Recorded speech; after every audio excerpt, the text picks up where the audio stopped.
Môre, dis Dinsdag die 7de Julie en ek bid dat jy vandag sal weet, God is steeds aan die werk, selfs in jou wagseisoen.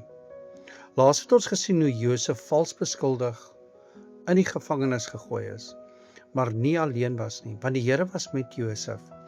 Alles in die tronk is aan sy hande toevertrou. Ons begin volgende in Genesis 40 en ons hanteer verse 1 tot 8. En die titel van ons dagstukkie is, jou wagseisoen is jou bediening.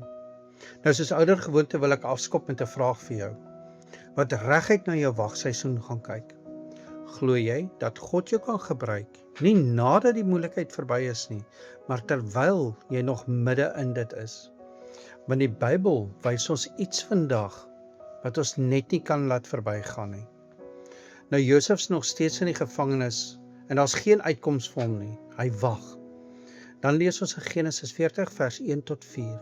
Na hierdie dinge het die skinker van die koning van Egipte en die bakker hulle misgaan heens hulle heer, die koning van Egipte, sodat Farao baie kwaad geword het vir sy 2 hofdienaars, die voorman van die skinkers en die voorman van die bakkers. En hy het hulle in bewaring gegee in die huis van die owerste van die leiwag in die gevangenis, dieselfde plek waar Josef gevangene was. En die owerste van die leiwag het Josef by hulle aangestel om hulle te bedien. En hulle was vir 'n tyd lank in bewaring. Die skinker van Farao en die bakker van Farao, 2 van die mees vertroude amptenare in die hele koninkryk, albei in ongus gevalle, albei in dieselfde tronk as Josef. En God, soos altyd, plaas mense presies waar hy hulle nodig het. Elke stap wat gelyk het soos 'n terugslag, was 'n posisionering deur God. En dan gebeur iets in vers 5 en 6 wat my elke keer stil maak. En hulle het albei 'n droom gehad, elkeen sy droom, in dieselfde nag, elkeen 'n droom met besondere betekenis. En Josef het die volgende môre by hulle gekom en gesien dat hulle ontstemd was.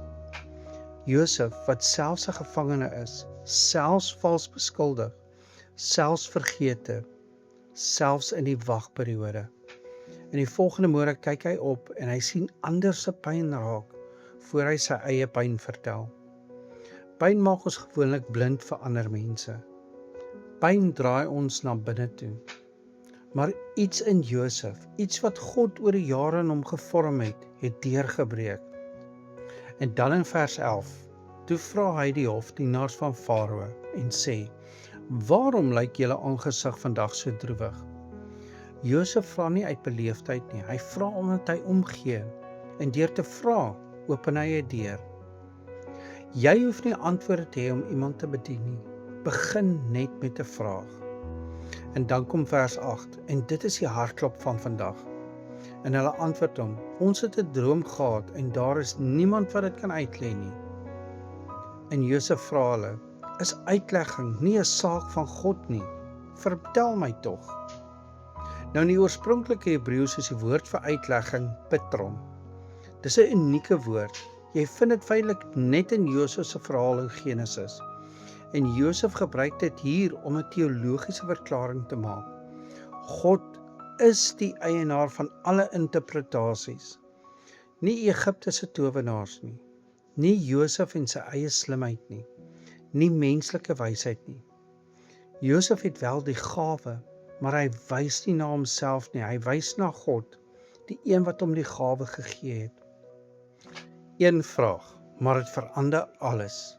Want dit beteken, as jy antwoorde soek, jy soek dit by die regte persoon.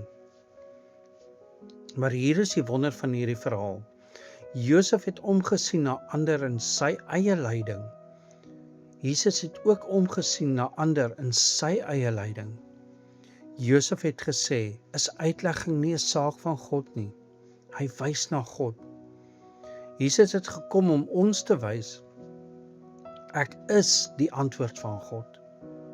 Josef is onskuldig in die gevangenis gegooi. Jesus is onskuldig aan die kruis gesit. Josef bedien die gevangenisse voor sy uitkoms. Jesus bedien ons voor die opstanding. Josef het in die tronk geposisioneer gestaan vir iets groter as wat hy kon sien. Jesus se kruis was die posisionering vir die opstanding. God gebruik 'n gebroke verhaal om 'n perfekte plan uit te voer. En hy gebruik jou ook, al sit jy vandag nog in jou eie tronk. Kom ons bid saam. Here onsse God, dankie dat jy Josef in die tronk gebruik het. Here, dankie dat jy nie gewag het tot ons uitkomste het om ons te gebruik nie. Here, gee ons oë vir ander se pyn vandag, selfs wanneer ons onsself pyn het. Here, leer ons om te wys na U en nie na onsself nie. En help ons om te glo dat elke posisionering, al voel dit soos 'n terugslag, in U hande is. Here, en vergewe ons sondes vandag. Ons bid dit in die naam van Jesus Christus, deur die kragtige werking van die Heilige Gees. Amen. En onthou vandag, jy is dalk die Bybel wat iemand vandag moet ontmoet. Jou wagseisoen is nie verlore tyd nie. God gebruik jou presies waar jy is, nie waar jy wil wees nie. Jy hoef nie self die antwoord te wees nie. Wys net na die een wat is. Is uitlegging nie 'n saak van God nie? Ja, dit is. En God het jou nie vergeet in jou wagtyd nie. Ek hoop jy het 'n geseënde Dinsdag.